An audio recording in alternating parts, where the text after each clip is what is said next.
Hello, dear passengers. This is your captain speaking, and we are about to take off for another episode of Adventulina.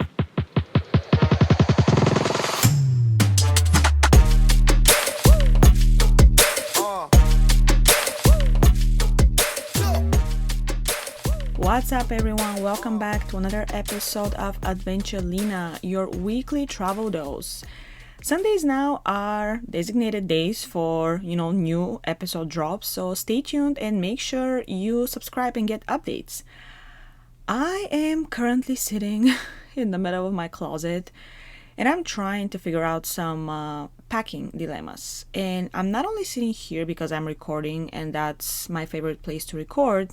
I'm leaving for the East Coast tonight and I'm preparing for my trip, but I still cannot decide if I should take a carry-on only or I should take my big suitcase. You all know the level of paranoia I experience every time I check bags.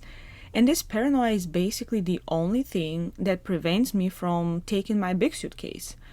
It's not a money problem. I won't pay for checked bags anyway because on my way there I fly with Alaska Airlines and I have their credit card, so I don't pay for checked bags. And on my way back I fly with Southwest, which gives me 2 checked bags by default. So no money is involved in this decision. It's just this horrible feeling I get when I let go of my suitcase at the check-in desk and I see it rolling away towards the unknown. So I'm going to New York first, the dear to my heart Big Apple, the city that never sleeps. I have talked about New York a bunch of times on the show. This is my favorite destination in the US and maybe even in the world. I know New York is controversial. I know people either love it or hate it. There is no middle really. But I'm definitely a person who feels alive when I go there. Not sure what they put on the streets or in the air. Haters will now say, oh, they put shit on the streets and pollution in the air. Shut up, I don't care. But New York gives me the excitement that I almost never get from any other destination. I don't know what it is. I'm a big city person in general, but there is something about New York that I cannot describe, but makes my heart race. I love the crowds, I love the noise, I love the tall buildings, and while you can see that in many other places in the world, I don't feel that way in every big city. It only happens there. And despite visiting this amazing city almost 10 times maybe so far, I'm always extremely excited to go back. It's like I've never been there. It's crazy. I have done most of the touristy things multiple times and I don't mind doing it again and again, and I would do it again. Which is weird because I constantly tell people, including my listeners, that I don't like doing things twice or visiting destinations twice. I like going to places once, then seeing everything I'm interested in with, one vacation, and if I never get to go back there, that's fine. I already did what I wanted. Not with New York though. I never get tired of this city. I never get tired of going back there. So New York is the first stop of my, I would say, annual East Coast trip. I will stay there for a week. I will spend some time with my Bulgarian friend Maya. Shout out if you're listening. And we'll head down to New Jersey after that. As I've mentioned before, New Jersey is another annual destination for me. As my close friends, who I can actually call my family at this point, live there.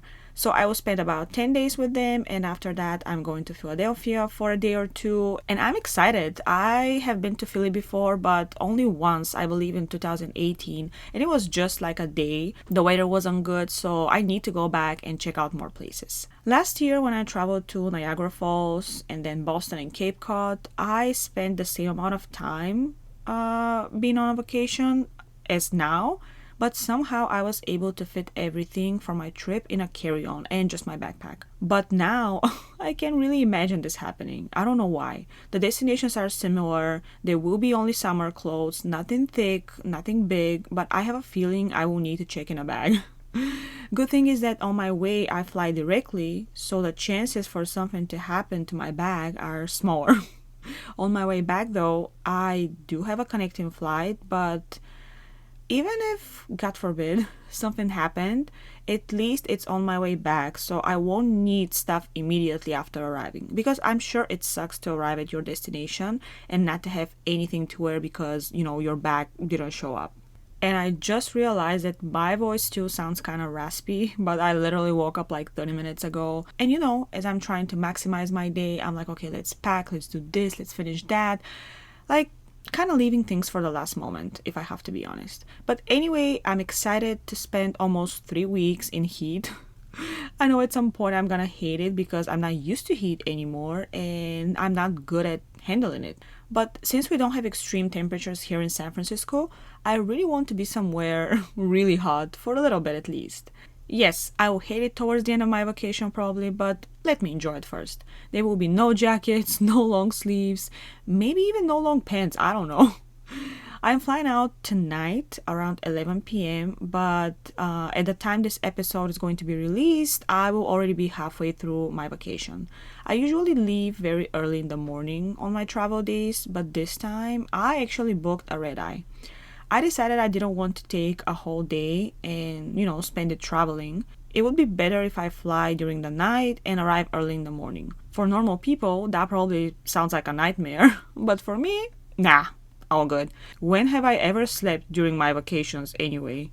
Night flights do save me time usually and money as well, but there are a few things that I don't like about them. First, for people like me who can only sleep in a bed, most of the time only on their stomach even, it's impossible to sleep on a plane, which makes these flights an insomnia adventure that turns you into a zombie the next day. Second, there's no food provided during the flight, not even snacks most of the time, not even a crumble. And we all know how important food is for me. I need to have access to food, otherwise I'm going crazy. Third, everything at the airport is already closed or about to close, and food options are very limited, if any at all. My frequent listeners may remember my hunger story from my East Coast trip last year when I ended up eating M&Ms all night long because despite going to the airport full after I had dinner, there was nothing I could pick up before boarding the plane. And there was nothing provided on the plane either. But if there's something I really like about flights that don't depart early in the morning, that's the fact that you don't feel stressed about setting up 567 alarms and, praying to God to wake up on time and not to oversleep. Every time I go to bed before a trip, and I have to set up my alarms, I set up 3 or 4 just in case, and I keep checking if my charger is actually charging my goddamn phone because I'm afraid something is gonna get unplugged, something is not going to ring, and I will just miss my flights. I guess I've watched Home Alone too many times, but hey, it happens even in the world of smartphones. It doesn't have to be an electronic type of a watch or clock to screw you up. And I just hate the stress that I feel the night before. Sometimes I would even wake up in the middle of the night and I'll be like, oh my God, let me check what time it is. Let me see if I overslept. It's horrible. Also, when I don't have to leave that early, I get to use the subway here in San Francisco, which takes me directly to the airport and it's very cheap. And now at least, I'm feeling less stressed because I will be finishing packing during the day and I will just head to the airport with the subway, saving approximately $35 that I would usually spend more for Uber or Lyft. And since I'm already up, I passed the part with being stressed if I'm gonna get up on time and if my phone is going to ring. You guys won't believe it, but this time I'm actually coming back on a Friday, which is very unusual for me because I always stay until the last moment and come back very late either on a Sunday or on a weekday. But I never come back to have a day off after my vacation. Never. I always plan my vacations in a way to, maximize the time and spend more time at the destination. I don't need free time after I come back. I just need 6 hours of sleep if possible.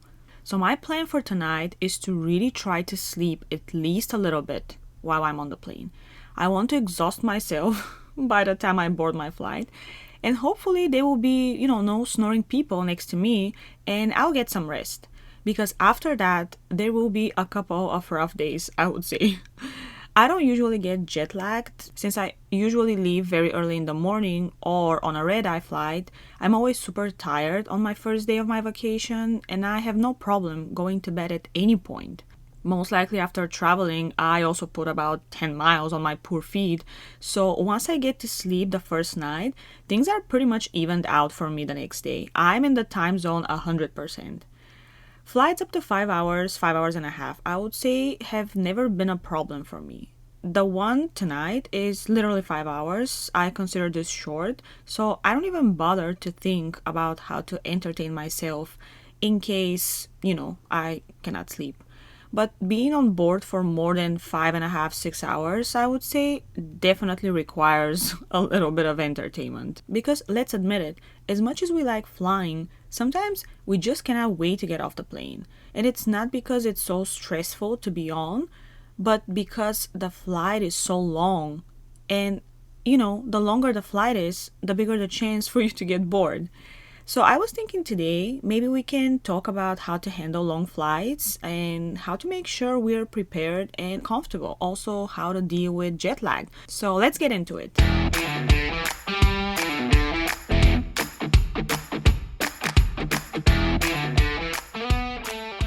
Some people are blessed with the ability to fall asleep whatever they want. Some people, like me, only enjoy watching their travel buddy sleeping. Hope you sense the irony in my voice. And of course, we are a little jealous that we cannot do the same because no, I cannot sleep on a plane or any kind of transportation. It sucks, especially when you know you'll be stuck there for 10 plus hours, for example. Some of my longest flights are also some of my best travel stories, but we'll get there too. For those who can sleep on a plane, handling a long flight can be pretty easy. They just know they're going to spend half of the time sleeping and they don't think of ways to kill time. The lucky ones, again, sense the irony, like me, need to come up with some strategy. Otherwise, we end up counting down the minutes until we land and we're just driving ourselves insane. On a short flight, you can be uncomfortable to the point that it feels like you've been there for much longer.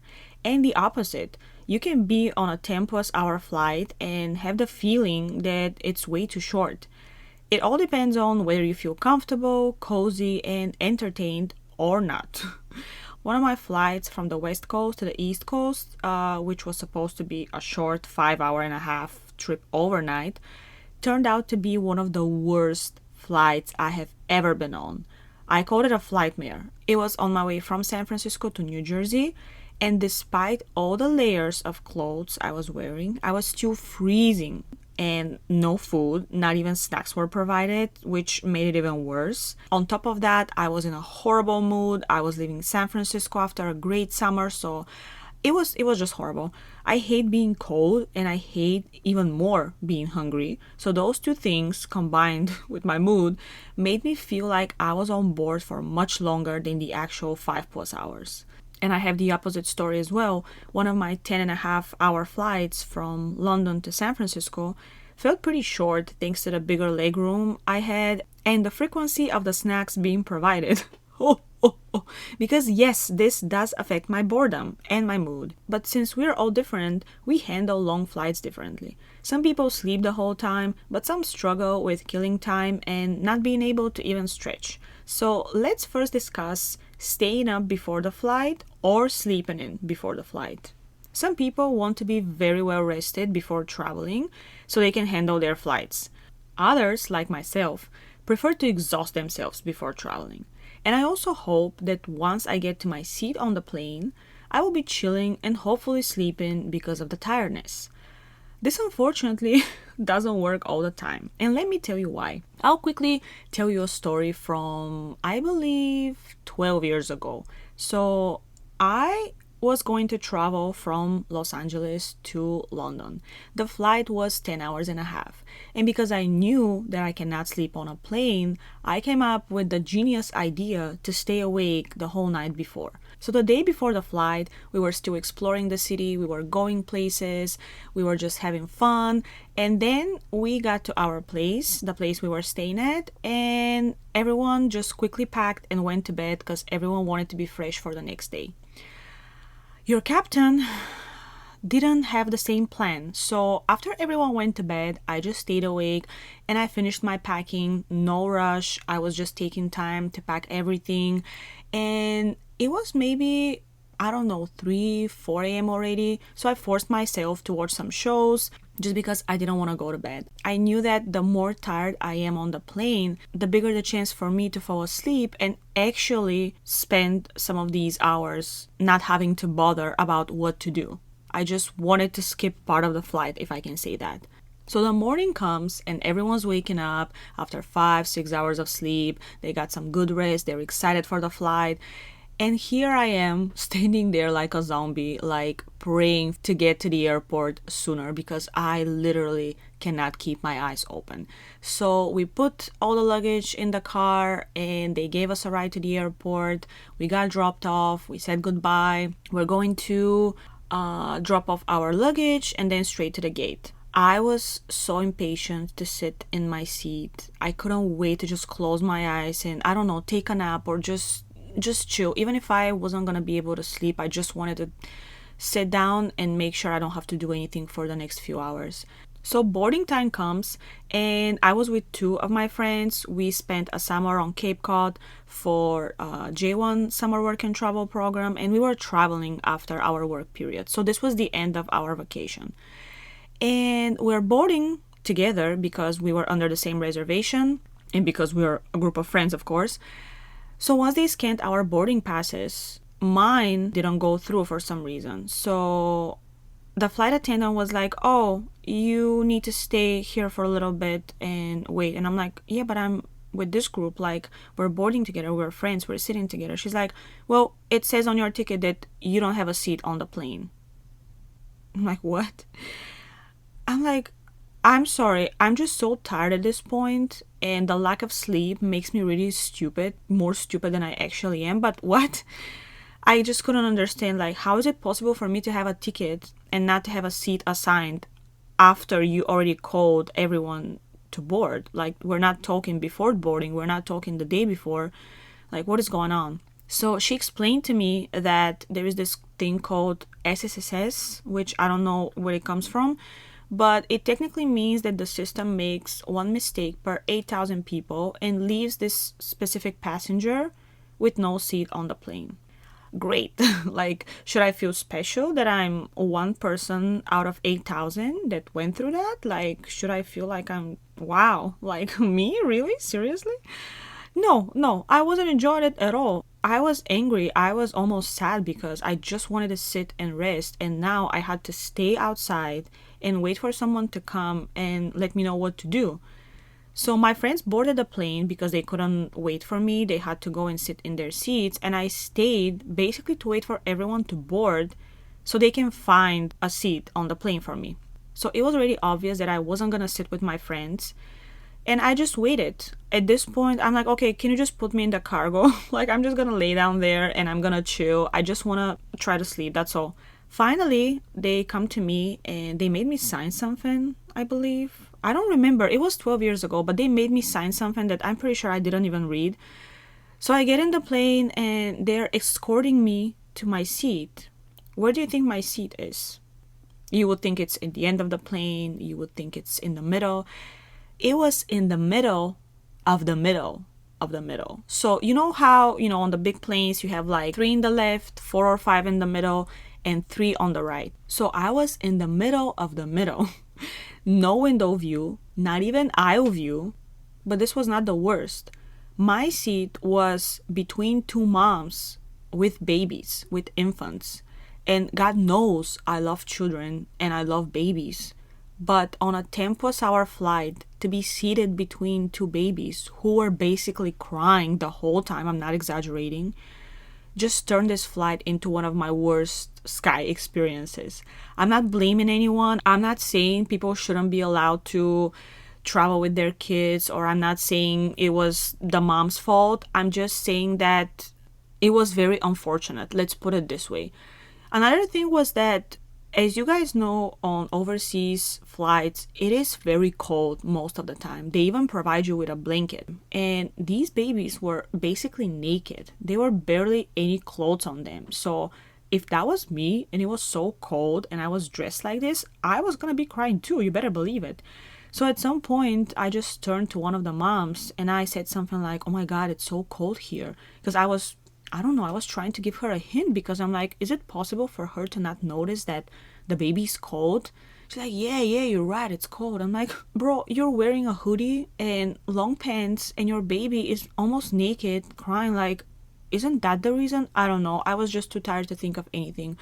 I'm just saying that it's kind of unfortunate to have to sit between two moms with infants on such a long flight. And I'm sure this seat was empty for a reason, but when I turned out to have this infamous SSSS, they just didn't have another seat to put me in. So they're like, okay, this is the only thing left, so you have to take it. And I was ready to take anything at this point because I just wanted to sit and chill. Well, it turned out that it was just the worst, one of the worst flights ever. For over 10 hours, one of the babies would cry on my left side, the other one would cry on my right side. At some point, I started crying as well. And it was horrible. My friends, meanwhile, they were seats behind me and they found some French people, like an old couple that they started talking to. They drank wine, they told stories to each other. I'm like, great, you guys have fun. I'll be here, chilling, crying, whatever. So, as you can tell, I did not blink an eye for those 10 plus hours. And I already had 30 hours with no sleep prior to that. So at this point, the time that I didn't rest at all was increasing to the point that I was becoming a zombie, literally. And the worst part was that when we landed, we had to go explore the city for the whole day because we made a long connecting flight. So we were gonna go drop off our luggage and pretty much see the highlights of London and then go back to the airport to fly back to Bulgaria.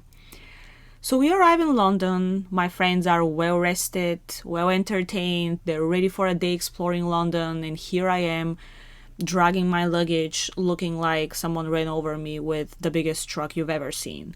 So that didn't stop me from exploring London because I can tough it up. You guys know me. If it's about exploring, I'll put myself together and I'll do whatever it's needed. I'm not gonna complain. I will be there. So we went all over London. We were walking, we were exploring, we were checking out things, taking photos, just having a great time. I just couldn't wait to go to the airport and chill for a little bit, and I honestly couldn't wait to go home. I just wanted to be in Bulgaria already. I wanted to get some rest. I wanted to see my friends and family. We hadn't seen them for like 4+ months at this point. I was impatient to leave, and I admit that this is one of the reasons that kind of influenced my impression of London. We flew from LA and it was 90 something degrees there, which is 30 something Celsius, and we landed in London and it was like 50 something, which is like between 10 and 15. So the temperature difference was insane, and it just felt really depressing to come from sun and palm trees and beaches all the way to cloudy skies and cold and some kind of a gray environment, I would say. I'm not giving shit to London or the United Kingdom in general. I'm just saying that this kind of a change did affect my experience in London. So after a full day of exploring and seeing things, we headed to the airport. And do you know what happened there? My friends just lay down on one of the benches. They put their hoodies and they just fell asleep.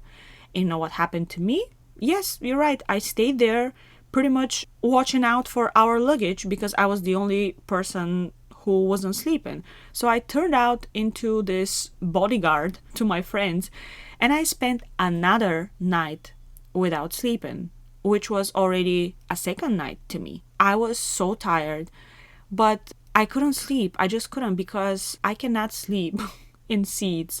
I cannot sleep on floors and stuff like that. I couldn't do it like them. They just lay down and they fell asleep. I couldn't. I would just switch my positions or I would feel uncomfortable, and I just ended up staying there and playing some Bulgarian music on my laptop.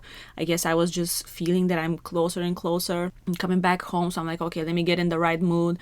So I spent another sleepless night, this time at the airport. At this point, I even stopped counting the hours that I didn't sleep. I'm like, okay, it's clear that I'm not gonna rest during any of the flights or during any of the connecting time. So I really want to go home, just lay down in my bed and sleep for I don't know how many hours until I'm completely rested. And then it was time to catch our flight from London to Sofia. We got on the plane. This time there was no problem. We arrived in Sofia. We got picked up from our families and we went home. Do you think I went to bed and actually chilled and made up for all the time that I didn't sleep before that? Of course not. Like, you should know me at this point. There was a really nice club opening in my town, and one of my best friends, she was going to work there as a bartender. So I'm like, okay, this is perfect time for me to surprise her because no one knew the exact day I was coming back to Bulgaria. So I'm like, it's perfect. Let me go surprise her. Maybe I'll stay for a little bit and then I'm gonna go back home and finally sleep. So we're talking third night without sleep. And some people who don't know me maybe think, oh, this bitch is on drugs. I'm sorry to disappoint you, but that wasn't the reason. Like, I don't do drugs, and the excitement for certain things can literally keep me up to the point that I don't need to sleep, which might be weird, but it's also not the same anymore. We're talking 12 years ago. Now is a little different. I can still handle a night without sleep, but not 3 like it happened back then. So I got to my hometown. I pretty much saw my family. We spent some time together, and I got ready to go to the club. So I went there, I surprised my friends, and we had a great night. I would say I couldn't even feel tired just because of the excitement to see everyone after 4+ months.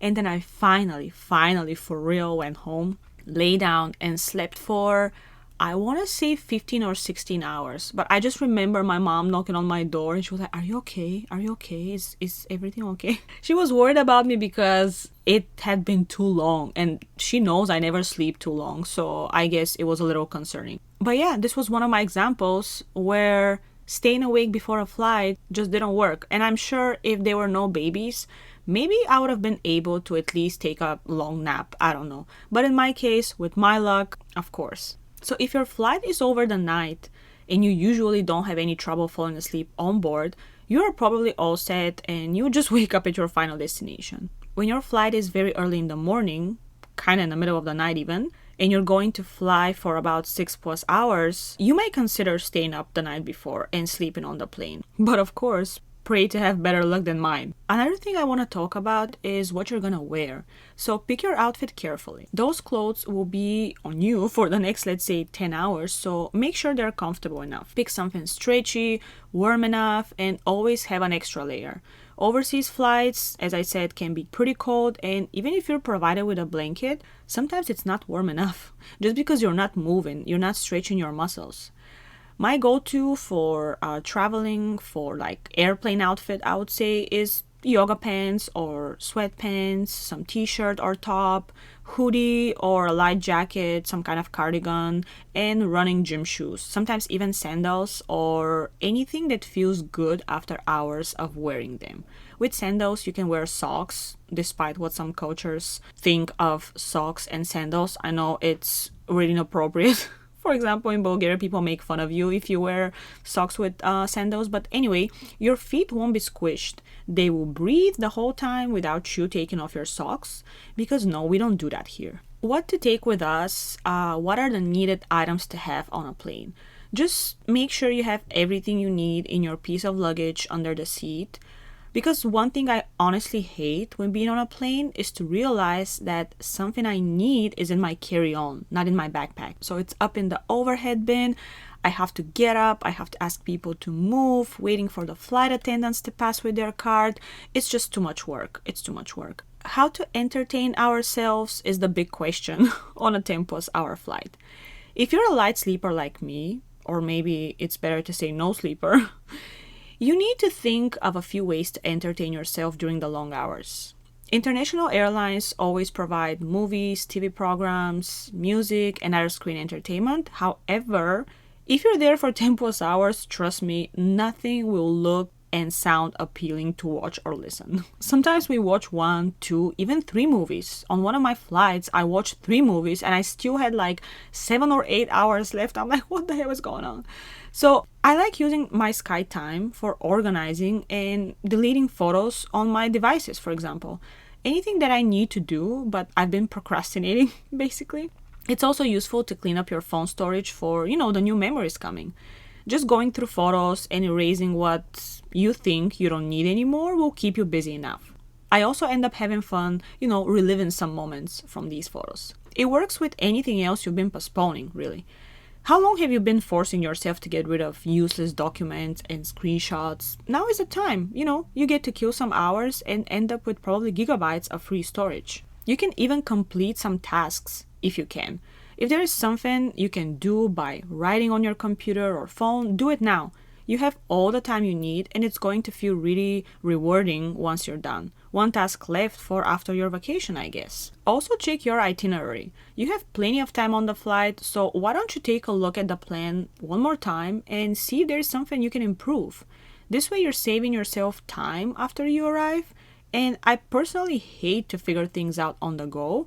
I love going there prepared, so I try to use the time and just check on a few things in my itinerary. Reading a book or a magazine, of course, it's classic. Once you exhaust the screen options, the dear old classic books come in. Reading sometimes gets your eyes tired enough to fall asleep. Sometimes the book gets so interesting though that you keep reading and you kind of get lost in the story. But in both cases, the more you read, the less time until landing you have. The airline magazines look pretty basic usually and no one ever reads them, but sometimes there are actually pretty good articles in them. So check them out too. You may be surprised and you may kill extra 10 minutes because yes, every moment matters on a long flight. It's also good to remember to get up and stretch as often as you can. Don't worry about telling people around you to get up so you go to the bathroom or you go stretch. Everyone knows what's needed on a long flight to prevent body cramps and discomfort. One time I even exercised with a small group of passengers next to the bathroom. It was an overseas flight, so the aircraft was pretty massive and there was enough room for 3 of us to stretch, and it was fun. Getting up and stretching, even for a little bit, is really good for your blood pressure and legs especially. When it comes to food, I would say keep some of the snacks. On longer flights, there's always, of course, food provided. And if you can't finish everything you have been given, just save it for later. Even if you're going to get more food later, nothing compares to having something and being able to open it right away when you're hungry. You don't have to wait. It's always better to have it than you wait for it. A snack pause while watching a movie or reading a book is another 5 minutes spent time that really counts on a long flight. One of my tricks on long flights, especially long overnight flights, is the night routine. Sleeping on a plane is hard, but it may be easier if you follow the steps of your night routine. Just trick your body, make it feel like it's really time to go to bed. Even if it's not, even if it's messed up because of the time difference, those things matter. Think about what you do before going to bed when you're home. Do you spend time without your phone? Do you read a book? Complete your skincare routine, brushing and flossing? Just do the same when you're on board, so your body feels like you're preparing to sleep. It will even be better if it happens to be around the time of your usual bedtime, but that's not always possible. So go brush your teeth and drink something warm if drinks are available at the moment.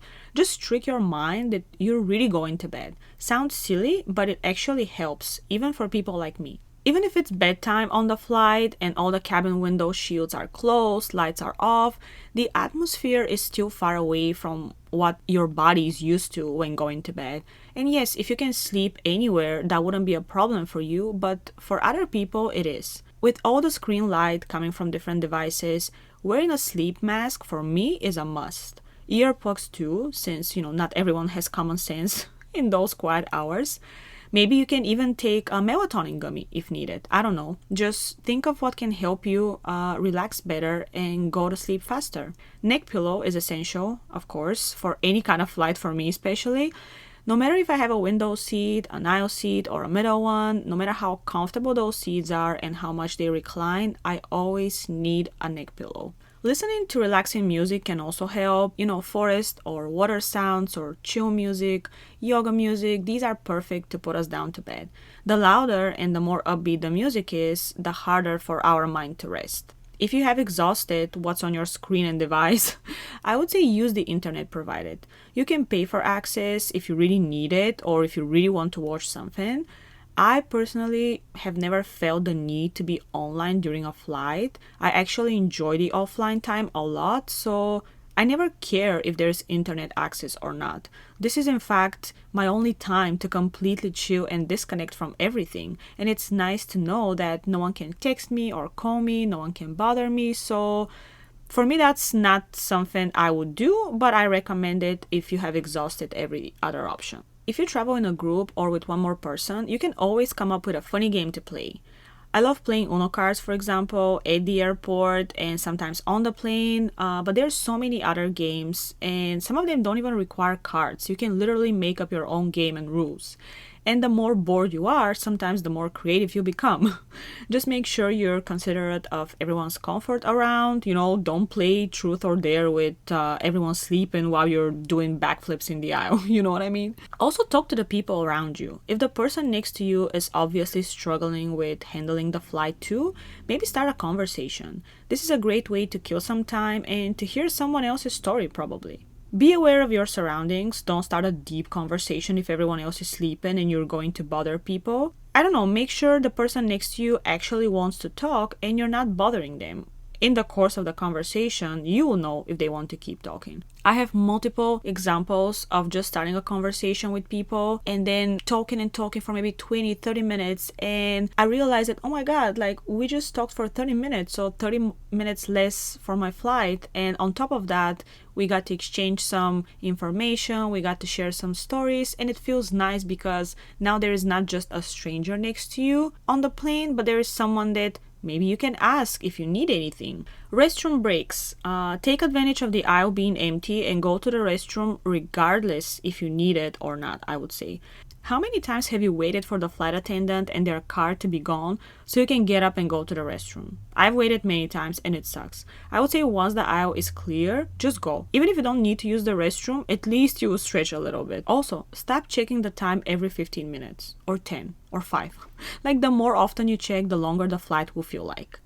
And yes, flying is not a favorite activity for everyone. Some people literally only fly when needed and impossible to do it with other transportation. So coming up with your own way to handle these moments, well, not really moments, but hours, is important. It's good to know yourself and your comforts and discomforts in order for you to prevent some things and to do others. So I encourage everyone to think of, their long flight routine and to try something new next time. With so much time to kill, there must be some other interesting things maybe you can recommend. And in case you want to shoot an email, please do it at evelina@adventulina.com. Also, a quick reminder to hit subscribe so you never miss an episode. And thank you guys again for listening. It means a lot. I cannot wait to give you an update from my East Coast trip. Until then, dream, plan, conquer, and I'll see you next Sunday because this is when a new episode of Adventulina will drop. Bon voyage!